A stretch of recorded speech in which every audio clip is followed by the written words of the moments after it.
clamó a gran voz diciendo: Elí, Elí, lama sabactani. Esto es: Dios mío, ¿por qué me has desamparado? Algunos de los que estaban allí decían al oírlo: a Elías llama este. Y al instante, corriendo uno de ellos, tomó una esponja y la empapó de vinagre, y poniéndola en una caña, le dio a beber. Pero los otros decían: deja, veamos si viene Elías a librarle. Mas Jesús, habiendo otra vez clamado a gran voz, entregó el Espíritu. La crucifixión del Hijo de Dios, del Señor Jesucristo, ha sido el evento más extraordinario que jamás haya tomado lugar en el universo. Ya no solamente me limito al mundo, sino en el universo entero, porque afectó el universo fuera de la tierra también. Y las palabras que en esta mañana vamos a analizar, Dios mío, ¿por qué me has desamparado?, son las palabras, el lamento, la expresión de tristeza más profunda que haya Jesús pronunciado en las 3 horas que duró su crucifixión. Este hombre inocente y sin pecado, que pasó toda su vida y todo su ministerio alimentando a la gente, haciendo milagros, sanando a los ciegos, a los sordos, sacando demonios, amando, abrazando a la gente. Este hombre inocente llevaba en ese momento en la cruz nuestros pecados. No ha sido esta la crueldad ni la maldad de la historia única que podamos nosotros analizar, pues desde el asesinato de Abel hasta Zacarías, la lista de los mártires ha sido muy larga. Sin embargo, este hombre que colgaba en la cruz no era un hombre común y corriente. No era un ser humano ordinario como tú y como yo, era el Hijo de Dios. Era el Mesías prometido, era el ungido de Dios. En Romanos 1, versículo 3 y 4, el apóstol Pablo dice acerca de su Hijo, nuestro Señor Jesucristo, que era del linaje de David según la carne, que fue declarado Hijo de Dios con poder, según el Espíritu de santidad, por la resurrección de entre los muertos. Cuando Él caminó en la tierra, Él dijo que Él era el Hijo de Dios. Muchos han pasado por el mundo diciendo: yo soy Dios. Uno de ellos es el líder de los gurús, el Dalai Lama, que le dijo al Papa Juan Pablo II que él era Dios en la década de los 90. Hay otro loco ahorita en Miami que dice que él es Jesucristo. En fin, muchos han dicho que son Dios o que son hijos de Dios. Sin embargo, es importante que observemos lo que dice Romanos 1:4. Fue declarado Hijo de Dios con poder por la resurrección de entre los muertos. No fue hasta que Cristo resucitó de los muertos que verdaderamente Él pudo demostrar al mundo que Él era el que tenía el poder sobre la vida y la muerte. Si Cristo se hubiera quedado en la tumba, miles como Él antes y después han proclamado que son hijos de Dios, que son enviados de Dios, que son iluminados, como la cantidad de iluminados que existen en la historia de líderes y apóstoles falsos. Pero Cristo, con la resurrección de los muertos, Dios le dijo al mundo: verdaderamente este era mi Hijo bien amado. Vamos a ver en primer lugar en esta mañana el examen de estas palabras. Vamos a comenzar examinando estas palabras detenidamente para después poder interpretar el significado de lo que Jesús quiso decir cuando expresó lama lama sabactani, que es en el idioma, en el lenguaje arameo: Padre, Padre, ¿por qué me has desamparado? Número 1, estas palabras fueron palabras que expresaron una tristeza profunda. La palabra abandonado, la palabra desamparado, es una de las palabras más trágicas que cualquier ser humano puede escuchar, porque es algo que ningún ser humano quisiera experimentar en su vida. Una mujer que abandona a su esposo, un hombre que abandona a su esposa, un hombre que es abandonado por sus amigos, un niño que es abandonado por sus padres, forman parte de las experiencias más dolorosas que alguna persona puede atravesar en esta vida. El sentirnos abandonados es una de las experiencias más trágicas que podamos experimentar. Pero, oh, cuando un ser humano es abandonado por Dios, cuando alguien es abandonado por su Creador, no habría palabras para poder describir esta tragedia, porque sería la más grande tragedia y la más grande calamidad y desgracia que te pudiera suceder a ti o a mí, a ser abandonados por Dios. Un solo día que Dios escondiera su rostro de nosotros sería insoportable. Y si es así esto con los seres humanos, imagínense ustedes cuán infinitamente más fue todavía con el Hijo de Dios. Este hombre que colgaba en una cruz maldecida había sido por toda la eternidad la delicia y el amor del Padre. Cuando comienza el Evangelio de Juan dice, en el principio era el Verbo o el Logos. El Verbo era Dios y el Verbo era con Dios. Este era en el principio con Dios. La luz en las tinieblas resplandece y las tinieblas no prevalecieron contra la luz. En él estaba la vida y la vida era la luz de los hombres. En el principio era el Hijo con el Padre. El Hijo estaba con el Padre y el Hijo era el Dios mismo. En la primera carta de Juan dice, y la vida fue manifestada. La Biblia nos muestra que Cristo existió siempre en la eternidad con su Padre. Pero jamás en la historia el Padre y el Hijo se habían separado. Durante los 33 años de Cristo en este mundo, disfrutó de una comunión ininterrumpida con su Padre. La presencia de su Padre siempre le acompañó. El abandono que Cristo sufrió en la cruz fue el trago más amargo que la copa que el Padre le dio a beber. En segundo lugar, estas palabras se expresaron o las dijo en el clímax de sus sufrimientos. Ya anteriormente, los soldados romanos habían tomado un látigo, dice Josefo el historiador, que tenían 5 colas los látigos romanos. No era el látigo como ese de la Pasión de Cristo, chiquitos, que le daban así. Eran látigos que tenían por lo menos 2 metros de largo o 2,5, con puntas de hueso y con puntas de plomo. Entonces el soldado romano flagelaba a la víctima y se le enrollaba y le daba 2 vueltas o 3 vueltas el látigo, y cuando el soldado romano jalaba el látigo, las puntas de hueso y las puntas de plomo comenzaban a desgarrar los tejidos subcutáneos de las personas atormentadas. A Cristo le dieron 39 de estos latigazos. Cuando acabaron de torturarlo con los latigazos, ya no tenía absolutamente nada de piel, ni enfrente en el pecho, ni en los costados, ni en su espalda. La sangre comenzaba a ser derramada abundantemente. Después, no solamente satisfechos los soldados romanos con haberlo flagelado, porque eran maestros de la tortura, lo hicieron que se hincara y comenzaron con una vara a golpearle la cabeza. Posiblemente le causaron 2 o 3 descalabraduras también. Y después le pusieron unas espinas, y dice Mateo capítulo 27, versículo 27 al 31. Mateo 27, 27. Entonces los soldados del gobernador, o sea de Pilato, llevaron a Jesús al pretorio. El pretorio era casi como una casa de arraigo.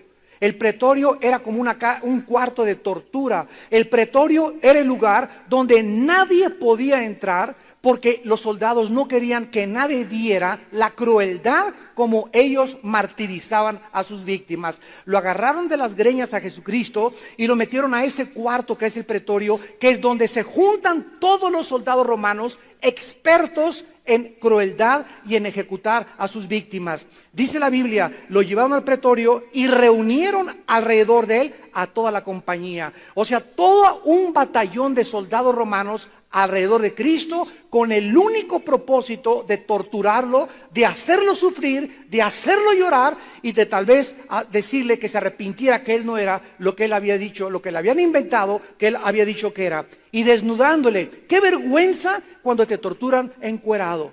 Le quitaron toda la ropa por si fuera poco, y entonces dice la Biblia, le echaron encima un manto de escarlata, pusieron sobre su cabeza una corona de espinas, una caña en su mano, e hincándose de la rodilla delante de él, le escarnecían diciendo: «Salve, Rey de los judíos». y escupiéndole. Imagínense una compañía gargajeando a Jesucristo, una compañía derramando toda su vasca sobre Jesucristo, como un vómito maldito sobre el santo de Dios. Todas estas cosas le estaban haciendo a Jesús, y tomando la caña le golpeaban en la cabeza. Después de haberle escarnecido, o sea, después de haberle burlado, le quitaron el manto, le pusieron sus vestidos y le llevaron para crucificarle. Toda esta tortura tuvo Cristo antes de estar en la cruz. O sea que Él comenzó a sufrir aproximadamente a las 3 o 4 de la mañana, cuando le capturaron en el huerto de Getsemaní, cuando Judas le entregó por 30 monedas de plata. La gente se burló de Él, la gente le despreció, la gente le maldijo, pero dice Isaías 53 que Él no abrió su boca. Como un cordero fue llevado al matadero. Es interesante que el Padre haya utilizado el ejemplo o la ilustración de un animal que son las ovejas. Si tú matas, por ejemplo, a un puerco, los chillidos de un puerco son pero horrible. Pero si tú agarras una ovejita y la llevas al matadero y le entierras un cuchillo, no hace más que es todo lo que hace una ovejita, porque es el animal más indefenso que existe en la creación de Dios. Todos los animales tienen la forma de los conejos, pueden correr y escaparse de sus perseguidores o depredadores. Todos los animales tienen algún mecanismo de defensa contra la naturaleza, menos las ovejas. Y Dios creó a las ovejas de esa manera para podernos decir el retrato de nosotros. Nosotros los seres humanos estamos indefensos sin Dios. No tenemos ninguna forma de protegernos contra el diablo, ni contra la carne, ni contra el mundo, más que en el Espíritu, más que teniendo a Cristo dentro de nuestra vida. Todo esto lo sufrió Cristo, pero cuando la ira de Dios en la cruz cayó sobre su Hijo, fue cuando Cristo exclamó: Elí, Elí, lama sabactani. Dios mío, ¿por qué me has desamparado? Y en tercer lugar fueron palabras con un misterio profundo. Nunca en la historia del pueblo de Dios en el Antiguo Testamento hubo alguna vez en que Dios les haya abandonado a pesar de sus pecados. Cuando estuvieron en Egipto, clamaron a Dios, Él los oyó y fueron liberados por medio de Moisés. Cuando estuvieron indefensos en el Mar Rojo, enfrente del mar y atrás los egipcios, clamaron a Dios, y Dios le dijo a Moisés: diles que se estén quietos y vean mi salvación. Cuando tuvieron hambre, les mandó de comer en el desierto. Cuando tuvieron sed, les mandó de beber de una roca. Cuando los 3 jóvenes estuvieron en el lago, en el horno de fuego, en el libro de Daniel, el Señor estuvo en medio con ellos en el horno de fuego. Pero aquí en la cruz encontramos un lamento mucho, mucho más grande que en el Mar Rojo. Un lamento de tristeza más profundo que los jóvenes cuando estaban en el horno de fuego. Y sin embargo, en la cruz no hubo respuesta. ¿Por qué me has desamparado? Y el cielo permaneció quieto y en silencio. Aquí hubo una situación mucho más alarmante que la crisis del Mar Rojo. Enemigos mucho más crueles que los egipcios y un fuego mucho más ardiente que el que ardió en el horno de los jóvenes de Babilonia. Sin embargo, no hubo liberación. El Hijo de Dios fue abandonado totalmente por Dios. Este clamor fue algo misterioso, porque cuando al principio Cristo dijo: Padre, perdónalos porque no saben lo que hacen, lo podemos comprender porque Él tenía un noble corazón contra sus enemigos. Cuando dijo en segundo lugar al ladrón que estaba junto: de cierto te digo que hoy estarás conmigo en el paraíso, lo podemos comprender también porque eran palabras de gracia a alguien que no merecía el perdón. Cuando estaba su madre con el apóstol Juan al pie de la cruz, y ya muriendo Cristo le dice: mujer, he ahí tu hijo, hijo, he ahí tu madre. Vemos que hasta el final de su vida Jesucristo no olvidaba la responsabilidad que Él tenía para con su familia. No estaba en una autocompasión y autolástima, pobre de mí, nadie se fija de mí. Hasta el último momento, en lugar de que sus pensamientos estuvieran en sus sufrimientos, sus pensamientos estaban en su familia. Madre, no vas a quedar desamparada. Juan va a ser como tu hijo. Juan, tú no tienes mamá, pero mi madre va a ser tu madre, porque mi familia son los que hacen la voluntad de mi Padre y me obedecen. Sin embargo, en esta próxima vez que Cristo abre su boca y dice, ¿por qué me has desamparado?, nos damos cuenta la angustia profunda y el clamor que nos deja sorprendidos a todos y confundidos. ¿Por qué Cristo dijo estas palabras a su Padre? ¿Por qué me has desamparado? ¿Qué acaso Jesús no sabía que cuando los pecados del mundo fueran sobre su cuerpo, su Padre lo tenía que abandonar? Si lo sabía, entonces ¿por qué le gritó? ¿Por qué? ¿Qué acaso Jesucristo no sabía las consecuencias cuando tomó su decisión desde antes de la fundación del mundo de lo que iba a pasar en la cruz? Entonces, ¿por qué dijo estas palabras? Y en segundo lugar, ¿por qué su Padre le abandonó? ¿Qué padre puede abandonar a su hijo? ¿Cómo pudo el Padre dejarle solo en la cruz? Ya le habían abandonado sus apóstoles, ya le habían abandonado sus amigos, ya le habían abandonado sus familiares, ya le habían abandonado los amigos y las personas a quienes les hizo un bien. Y ahí en la cruz estaba solo y ya era lo último que le faltaba. Ok, que me abandonen todos, pero que no me abandone mi Padre. Y sin embargo, ahí en la cruz, lo único que le faltaba era la puntilla. El Padre que había estado eternamente unido a su vida en comunión con Él, le dejaba solo. ¡Qué soledad! ¡Qué profunda tristeza! ¡Qué tragedia! ¡Qué desgracia! ¡Qué miseria atravesó el Hijo de Dios! Fueron palabras de profunda solemnidad. En cuarto lugar, este clamor, dice Mateo capítulo 27, versículo 45, que desde las 12 hasta las 3, toda la tierra se llenó de tinieblas. Dice el versículo 51 y 52, el velo del templo se rasgó en dos, de arriba abajo. La tierra tembló y las rocas se partieron. Se abrieron los sepulcros y muchos cuerpos de santos que habían dormido se levantaron. Saliendo de los sepulcros después de la resurrección de Él, vinieron a la santa ciudad y aparecieron a muchos. ¿Qué mente, qué criatura en el universo podría comprender el significado que hizo que se oscureciera el universo, que hizo que se rasgara el templo, que ocasionó un grande terremoto, que toda la gente no sabía qué estaba pasando? ¿Qué criatura en el universo podría en ese momento, ni los querubines, ni los serafines, ni los ángeles, ni el arcángel Miguel, ni absolutamente ningún santo podría saber lo que en ese momento estaba pasando en esa cruz?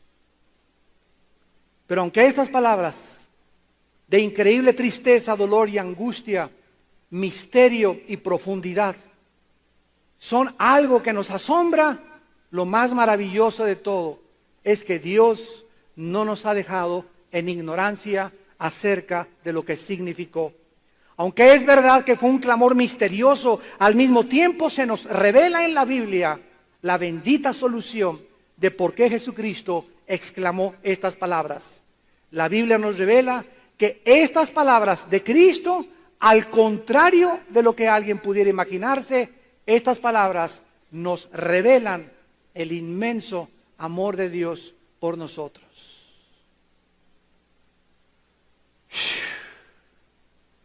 Estas palabras de tristeza profunda para ese hombre estaban manifestándonos a nosotros el amor de Dios y la justicia inflexible de aquel que tiene que castigar el pecado. Veamos a continuación ahora el significado de estas palabras. ¿Qué quiso realmente Jesús expresar con estas palabras tan profundas y tan llenas de angustia? En primer lugar, lo terrible del pecado delante de los ojos de Dios. Aquí podemos ver lo horrible que es el pecado y las consecuencias del pecado a los ojos de un Dios santo. El Señor fue crucificado a las 12, muere a las 3, y todas estas cosas que pasaron en la cruz nos revelan, en primer lugar, la maldad del corazón humano. Engañoso y perverso es el corazón más que todas las cosas, dice Jeremías 17:9. En segundo lugar, el odio del ser humano contra la luz y contra la verdad. Y esta es la condenación, que la luz vino al mundo y los hombres amaron más las tinieblas y rechazaron la luz y crucificaron a aquel que era el símbolo de la verdad, de la justicia, de la piedad, de la mansedumbre y de la humildad, y escogieron a Barrabás. Y el mundo sigue escogiendo lo mismo en el siglo XXI. No queremos oír de la palabra de Dios. Deja que yo me haga mis propios mandamientos. Déjame vivir mi vida, mamá. Yo soy libre para hacer lo que yo quiera. Si quiero abortar, aborto. Si quiero ser homosexual, nadie se meta conmigo. Si me quiero casar con un hombre y soy un hombre, que nadie me diga si somos felices. Y sabes una cosa, como ahora bajando del avión, viniendo de Dallas, me preguntó una señora, ¿y usted es el de las conferencias? Sí, a sus órdenes. Oiga, ¿y por qué usted está en contra de la homosexualidad si es un nuevo estilo de vida? Y le dije, señora, una periodista, no me acuerdo qué periódico, le contesté, le dije hace 2 días que llegué. Señora, a mí no me interesa lo que diga Sigmund Freud, no me interesa lo que digan los psiquiatras, no me interesa lo que diga Walter Mercado, no me interesa lo que digan los gurús. La Biblia dice que la homosexualidad es pecado. Y a mí me interesa lo que dice Dios, no lo que dice el mundo. Si Dios no nos hubiera dejado la Biblia, cada quien hubiera hecho sus propios mandamientos y sus propias leyes, pero no somos dioses. Las leyes morales vienen del cielo, porque nosotros no nos creamos a nosotros mismos. Y a mí me interesa lo que dice Dios, no la opinión de lo que dicen los psicólogos. Los psicólogos no inventaron el sexo. Los psiquiatras no inventaron el sexo. Como le dije a un homosexual hace 4 o 5 días en Dallas, le dije, ¿quién te trajo al mundo, muchacho? Mi mamá y mi papá. ¿Y a quiénes vas a traer tú al mundo? Le contesté. ¿Qué pasaría si todos fueran hombres con hombres, mujeres con mujeres? Se acabaría la sociedad. Partiendo de ese principio nos damos cuenta que es antisociedad, antinatural. Está destruyendo el fundamento de la familia. Dios creó al hombre con órganos sexuales y a la mujer con órganos reproductores sexuales para que los dos se unieran y pudiéramos colaborar con Dios en traer criaturas, seres humanos a este mundo. Un hombre y un hombre jamás podrán traer a ninguna criatura. Y la adopción es una aberración delante de los ojos de Dios. Que Dios perdone, ¿verdad? Y que Dios tenga misericordia, porque como Sodoma y como Gomorra se está volviendo México. Y la sociedad lo está aceptando y lo está felicitando y están acostumbrándose a que es normal. Y esto no es normal, es un pecado, dice Dios. Y Dios va a juzgarlos, porque dice la Biblia que ningún homosexual tendrá parte en el reino de Dios. No lo digo yo, ni te enojes conmigo, lo dice 1 Corintios capítulo 6. Lo dice Romanos capítulo 1. Que se fueron tras la perversión de su mente y Dios los entregó una mente reprobada. El pecado humano nos ha devastado. El pecado humano es tan profundo que no nos damos cuenta que la sociedad que nos rodea es una sociedad donde está acostumbrándose a una nueva moral. Ya es normal que las muchachas, si una muchacha de 18 años sale con otra muchacha de 20 años y le preguntan a la muchacha de 18 años si ella es virgen, y ella contesta que es virgen, se burlan de ella. ¿Cómo que virgen a los 18 años? ¿Cómo que virgen a los 25 años? Porque ahora la virginidad ya no es una virtud. Ahora es un símbolo de burla y de desprecio. Ay de aquellos, dice Isaías 5, a lo bueno dicen malo y a lo malo dicen bueno, a lo amargo dicen dulce y dulce amargo. Ahora sí, un hombre como el otro día, mi cuñado y yo estábamos en Acapulco, llega un señor y nos dice, pues aquí tengo una casa con unas chavas del Spring Break, aquí, por allá, y vénganse para acá. Y le contesté, le dije a este hombre, mi cuñado y yo estamos fuera del mercado ya. En el momento que me casé me salí del mercado. Y cuando yo elegí a mi esposa Marta, sí, le dije a 2 billones, .22 mujeres, no. Para que te lo metas en la cabeza, tú que estás casado, viejo rabo verde.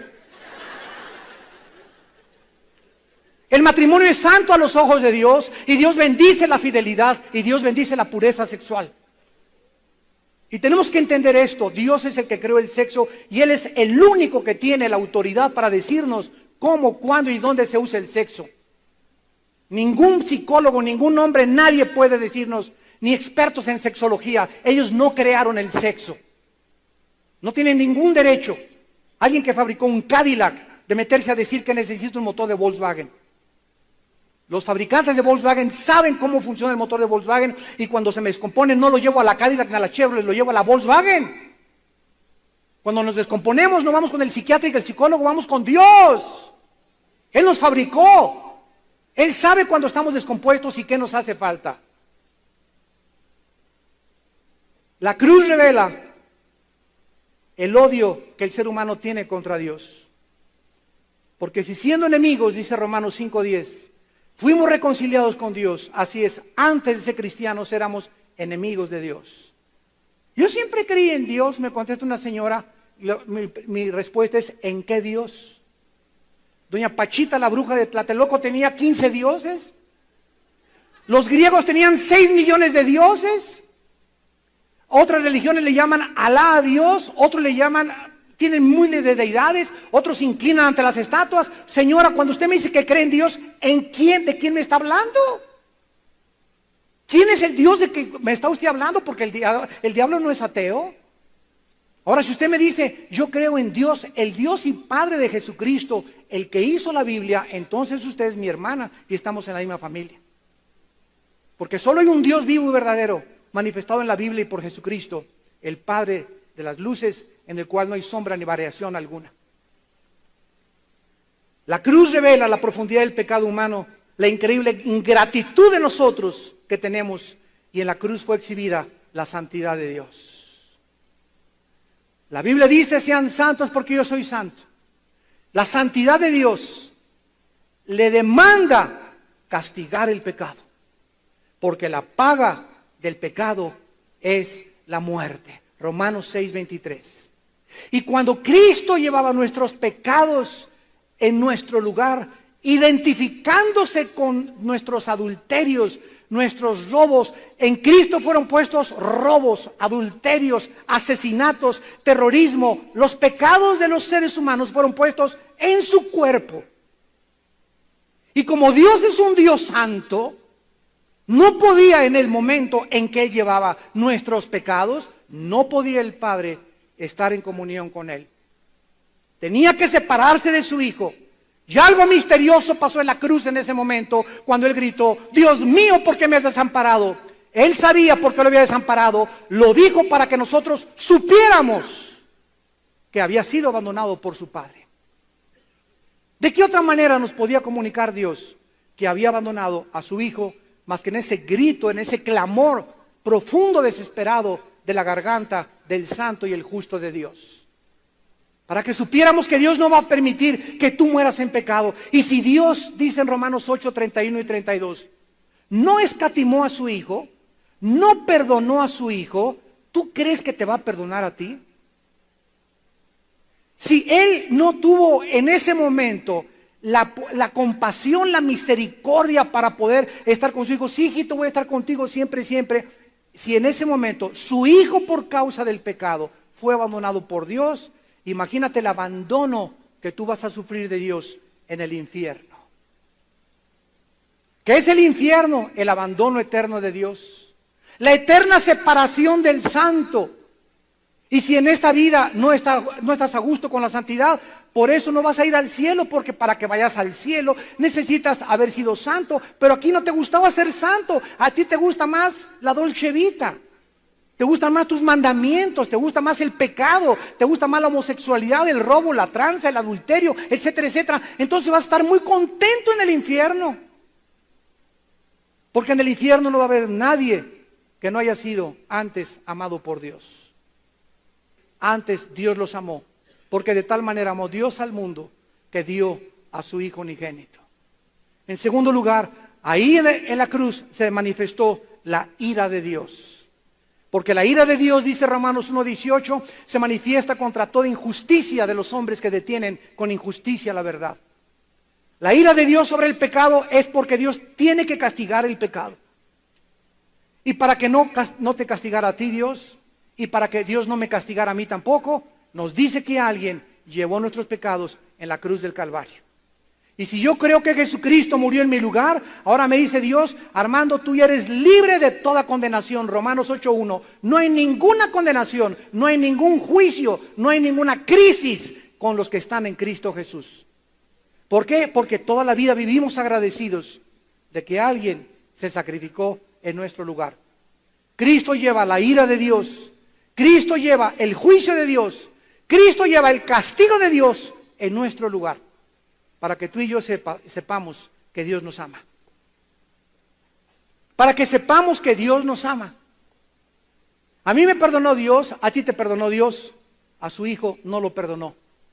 Es la única persona que no ha perdonado a Dios. ¿Por qué lo hizo? Porque de tal manera te ama Dios, que dio a su Hijo unigénito. Vemos también en la cruz el amor eterno de Dios y la sabiduría de Dios. Se acercaron los religiosos y los fariseos a la cruz, expertos en la teología del Antiguo Testamento. ¿Cómo puede decir que es el Hijo de Dios si en la Torá, en el Antiguo Testamento está escrito, maldito el que es colgado en un madero? ¿Cómo puede este hombre atreverse a decir que es el Hijo de Dios cuando está escrito que solamente los malditos son colgados en el madero? Y se quedaron los teólogos de los tiempos de Jesucristo absortos. No entendían. Y si eres el Hijo de Dios, pues bájate. Si tienes poder, desclávate y comienza a caminar. Y Cristo no decía ninguna palabra más que perdónalos. No saben estos mensos lo que están haciendo. Y llegaron los griegos, los intelectuales, los filósofos de la época de oro de la filosofía griega, los expertos en la meditación, en la reflexión, los expertos en el análisis, los expertos en todas las cuestiones gramaticales y todo lo que concierne con el pensamiento humano. Y los griegos, al ver a Cristo crucificado, comenzaron en sus razonamientos a concluir: nuestros dioses, que eran mitad dioses, mitad humanos, nunca hubieran abandonado a su Hijo. ¿Cómo podía Dios y decir que es Dios y deja a su Hijo morir en la cruz? Dios dice la Biblia en 1 Corintios 1:18 en adelante, la palabra de la cruz es locura a los que se pierden, porque Dios enloqueció la sabiduría del mundo. Pero tanto a los religiosos como a los griegos, Cristo, poder y sabiduría de Dios. Dios enloqueció al mundo para que el mundo no entendiera que esa tragedia, que en ese momento no podía ser comprendida, de cómo podía Dios permitir que su Hijo muriera, Dios lo escribía por sus apóstoles en las páginas de la Biblia, que era la manifestación de la sabiduría de Dios. Dios escogió a través de una tragedia salvarnos. Dios escogió a través de algo incomprensible a la razón humana, pero discernible mediante el Espíritu Santo. Porque Dios escogió a los niños de los sabios y de los entendidos para revelarles las cosas y los misterios de su reino. Y esta es la razón por la cual el mundo continúa confundido. Cristo sí fue uno de los grandes iluminados. Otros dicen que fue primo del Che Guevara. Otros fue un grande guerrillero. Otros se han atrevido a decir, como me dijeron una vez en la Facultad de Economía, que Cristo fue el primer comunista. Otros han dicho que fue uno de los grandes iluminados como Moisés, como Sergio de la Ferrier, como Buda, como Confucio, etcétera, etcétera. ¿Por qué? Porque el mundo sigue confundido que Jesucristo no era un hombre común y corriente, porque no lo entienden. El mundo sigue sin entender quién era Jesús, pero tú lo entiendes y tú lo entiendes ahora. Y ustedes que nos ven por la televisión, más les vale que lo entiendan también. Porque si no lo entiendes es porque todavía no eres hijo de Dios. Pero cuando eres hijo de Dios y ves lo que ese hombre hizo por ti en la cruz, caes de rodillas. Yo recuerdo cuando me convertí en 1974, tu propia vida espiritual. La segunda manifestación del pecado en la historia fue un fratricidio, cuando Caín asesina a su hermano Abel, teniendo toda la tierra libre para los dos. ¿De qué tenía envidia de su hermano Caín? Podía decir, tú, la mitad de la tierra te doy a ti, toda Europa y te doy toda, y yo me quedo aquí en América. ¿Por qué asesina a su hermano estando dos personas juntas, solas en el mundo, con sus padres nada más, su mismo sexo?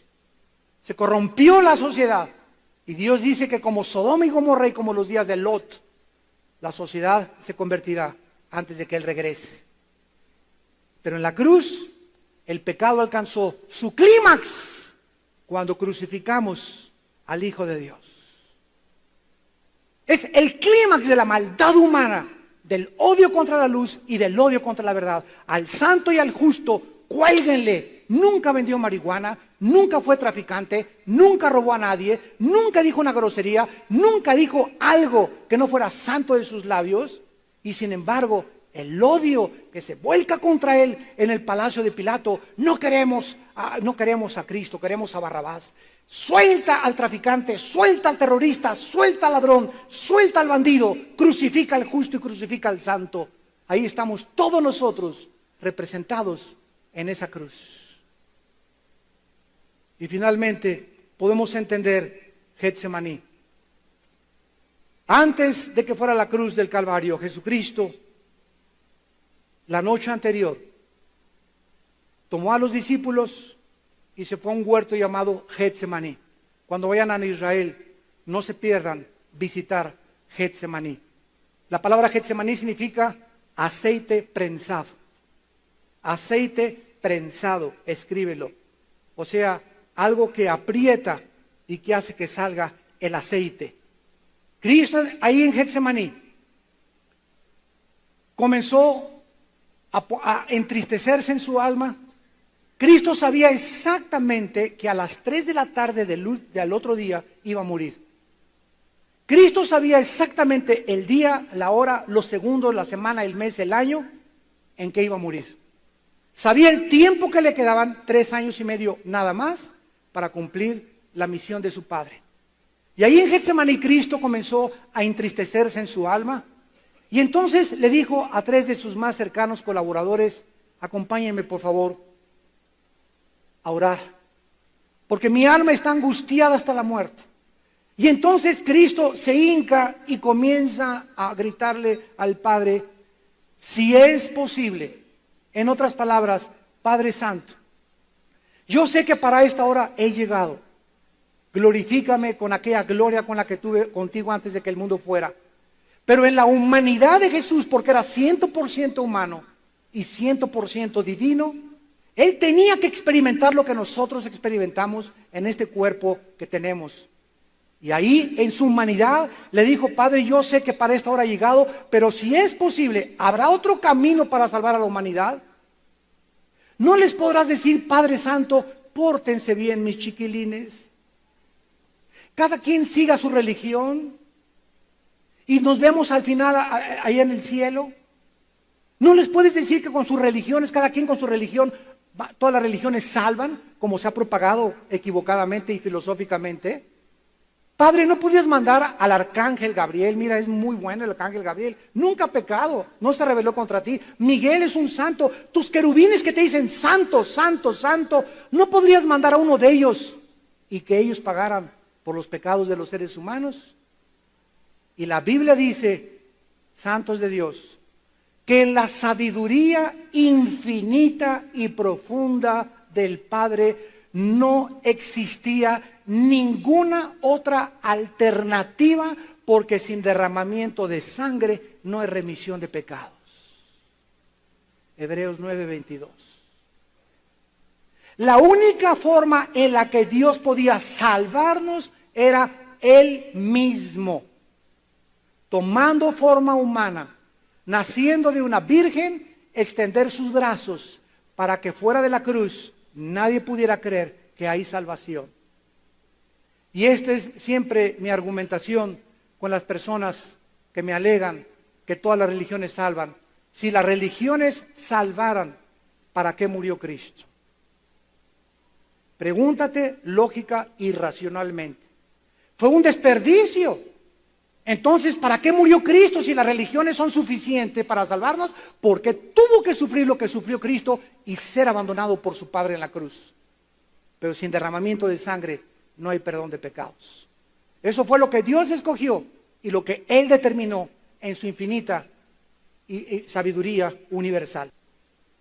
Más que en el pacto y en las promesas de su Padre, la fe del Hijo es manifestada al contrario de lo que nos pudiera indicar cuando Cristo exclama este grito, porque no fue una angustia solamente de tristeza ni desconfianza, sino que al decirle, Dios mío, Él estaba diciéndole, Padre, Padre, sigo creyendo en ti, pero que el mundo oiga que en este momento algo está sucediendo entre tú y mí, estamos siendo separados. Escúchenme, dice Cristo, mi Padre me abandonó y te abandonará también a ti en la hora de tu muerte si no te arrepientes de tus pecados. El pecado fue lo que acabó con el Hijo de Dios. El pecado fue lo que causó las desgracias, las tormentas, los tsunamis, los terremotos, los robos, las violaciones, los crímenes, la violencia, las tristezas, las lágrimas que hay en el mundo son causa del pecado. Y a nosotros Dios nos dice, sus hijos, huyan de la fornicación, huyan del pecado.